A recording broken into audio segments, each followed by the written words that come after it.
গাঁও পঞ্চায়ত হয়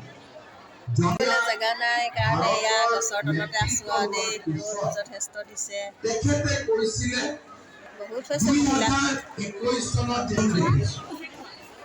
আপোনালোকে কেতিয়াবা দেখিব যে ফটো টিভি চিৰিয়েলত সূৰ্যৰ ৰং প্ৰথমতে সূৰ্যক লৈ আহে কোনে অৰুণ উদয় তাৰমানে অৰুণ অহাৰ লগে লগে উদয় আৰম্ভ হয় অৰ্থাৎ অৰুণোদয় আমাৰ মহিলাসকলৰ জীৱনলৈ পৰিৱৰ্তন আনে অসমখন বহুত ধনী ৰাজ্য নহয় মুখ্যমন্ত্ৰী হিচাপে কিবা এটা কাম কৰিব খুজিলেও গাঁৱত আটাইতকৈ ডাঙৰ মানুহজনে হৈছে চৰকাৰী কৰ্মচাৰী কিন্তু গুজৰাট কৰ্ণাটক অন্ধ্ৰপ্ৰদেশৰ উপাৰ্জন